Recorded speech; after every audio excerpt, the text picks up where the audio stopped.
hope you're doing well. Today we are going through the Kettlebell Press. So the Kettlebell Press is an amazing exercise to create strength overhead as well as a lot of stability in your shoulder. But what's also awesome about it is that it teaches you how to create tension via compression in your body, which allows you to lift a lot more weight overhead.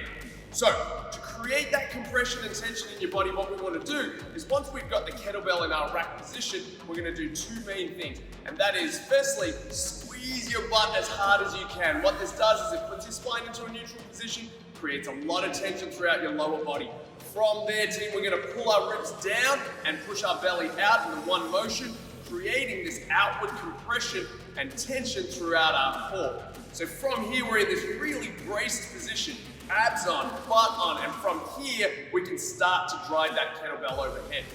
Now, what that looks like with the kettlebell in hand, let's talk about how that kettlebell goes in our hand. So we're looking at putting it deep in our hand and having that kettlebell run off on a little 45-degree angle, and then I grip that kettlebell handle. When I do that, you can see that my wrist and forearm are now a straight line, all right? And we're gonna maintain that the entire time. So once we're in this rack position, this is what this is called. We're locked in, nice and comfortable. Kettlebell sitting in this angle created in my arm because of this position. I'm gonna squeeze my butt, I'm gonna brace my abs, and from here, I'm ready to initiate that press. All right, so from here, brace, press. Come back down, nice and tight. Brace, press. Back down. As you can see, the only thing moving is my arm and shoulders for the movement, yeah? Everything else is locked in. Now, when we go overhead, I'm just gonna turn to the side to show you this. When we go overhead, what we wanna do is drive that kettlebell straight up, keep our belly engaged, pop our head forward just a little bit in order to make that nice stacked position of the wrist above the shoulder, above the hip, above the foot. So now I'm in this nice locked out position. I'm strong in this position. I can come back down. Alrighty? Brace, drive through, come back. Alright? What we don't want is any hyperextension of your back. Like sometimes when the weight's too heavy, you might actually start doing something like this. You lean back in order to press, and then as you press, you're arching your lower back, and it's just a shit position, yeah? And what that's gonna do is increase the risk of injury through your shoulder as well as your lower back. So remember, when you're doing this, we keep it tight, butt on, abs on, tight, press, control, all the way back down, press, control, all right. As you can see, my wrist hasn't changed, it's nice and straight, and I'm in this tight position. Alrighty. So once you nail the strict press, team, then we can start looking at variations of the press, being the push press and then the push jerk. But just remember, with any of these movements, the strict press, the push press, and the push jerk, it all starts with this nice strong foundation of creating tension and compression in your body in order to drive that kettlebell overhead. Alrighty? So let's look at the push press. With the push press, team, we're going to be able to lift a little bit more weight than the strict press because we're going to do a little dip with our hips and drive and use the power that we can generate from our hips to drive it into the kettlebell and take it overhead. All right, now when we're doing the dip, I'm just going to turn to the side so you can see this. When we're doing the dip, what we don't want is a knee forward dip. This type of dip is not very powerful, but it's also going to create this mad shearing force on your knees, which is not good for your knees, all right? Instead, when you dip, what I want you to think about is just this little butt back and down, taking your butt back and down, all right? Not an exaggerated back and down, because then we're going to topple over.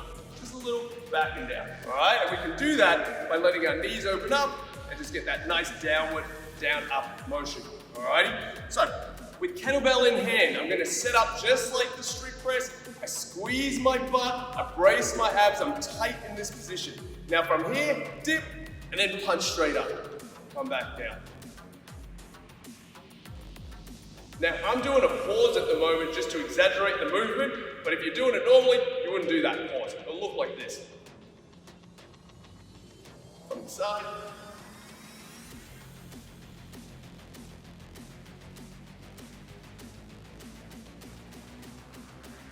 All right, so with that, team, it's super important that as you go through that dip and drive, you're still maintaining a nice tight ab position, compressed, and at every point you're in control of that movement.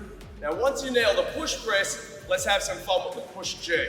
So the jerk is an awesome movement because we can lift the most amount of weight overhead. And the way the jerk works is that it's going to take a little bit of the push press in, but then we're going to add a little drop underneath, all right? So what I mean by that is, just going to turn to the side when I demo this.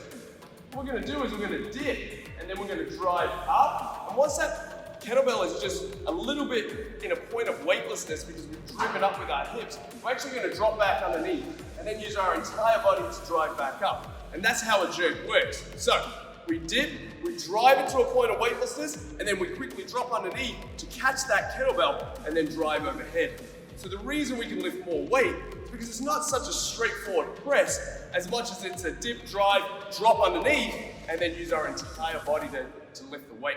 All right, so what that looks like, the kettlebell in hand, again, we're gonna set up just like we did with the strict press. Tight belly, squeezing that butt nice and tight, and let's get into it.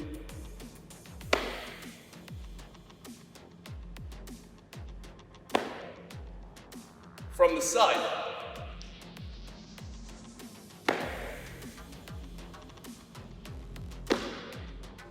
All right, so we're starting in that nice tight position, we're dipping back and down and then driving up explosively and then dropping back underneath. Team, it's vital that we lock that arm out as strong as we can as we punch overhead. That's why saying to yourself when you do it, punch is a much better cue for yourself because press, be thinking slow. If we say punch, we know it needs to be fast, all right?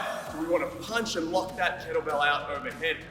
So those are your three variations of the press. We got obviously the strict press, push press, and then push jerk. As you're working through these, team, don't move on to one unless you've nailed the one prior. So get that strict press down, feel it, feel good with it, be comfortable with it, and then move to the push press. Once you're the same with the push press, feeling comfortable, confident, strong with it, then start playing around with the push jerk.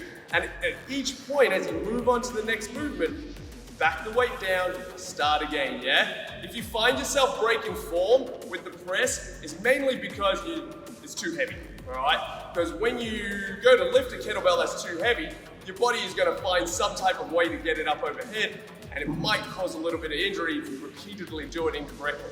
So what you wanna do is teach yourself how to lock into that nice position, how to do the movement properly, create that pattern, that movement pattern, so then even when you're fatigued and giving this a crack, your body knows exactly what to do, and you can punch through the push press, the push jerk, or the strict press.